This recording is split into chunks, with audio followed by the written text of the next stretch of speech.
Let us review some key concepts from our earlier discussion that distinguishes civil law and common law systems before we begin. First, these two systems may exist side by side within the same country, as its significant difference is the law's source. Second, under the common law system, precedents bound the judges, while judges in a civil law system interpret the code. Third, the latter differs from civil law and criminal law. Civil law is the body of law that provides remedies for violation of private rights. It does not result in a criminal fine or incarceration. Criminal law is the body of law about crimes against the state or conduct that harms society. Last, much of their distinction is procedural, as both systems adopt a specific fact-finding method in deciding cases, which is an adversarial or inquisitorial process.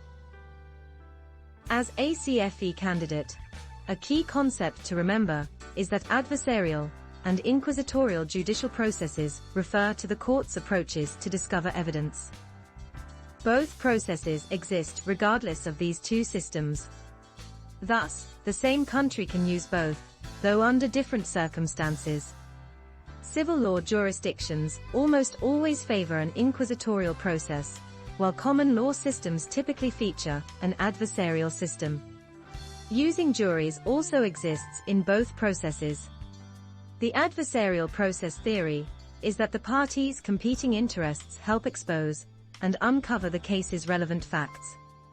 The parties to the litigation gather and present evidence to the court, and usually, through legal counsel, conduct the questioning of fact and expert witness.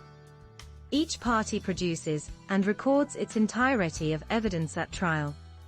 The court's fact finder can be a judge, jury, or administrator, is unaware of the case's details until the parties present evidence. In this process, the judge's role is to facilitate the production of evidence between the parties. They rarely seek evidence on the court's behalf. They decide on law matters, though, sometimes on issues of fact too. One of the distinct features of this process is its approach to criminal procedures. A defendant's rights are its paramount concern, and there is no requirement to testify. A defendant also has the presumption of innocence until proven guilty. The government's burden is to prove the criminal accusations and prove the case beyond a reasonable doubt. However, in a civil case, the plaintiff must prove their case only by the preponderance of the evidence that the defendant's liability is more probable than not. Now, let us discuss the inquisitorial process. The primary goal of this process is to find the truth. As it focuses on getting to the truth of the matter, criminal rights are less emphasized. It actively involves judges, and they are not merely referees over the parties' evidence production.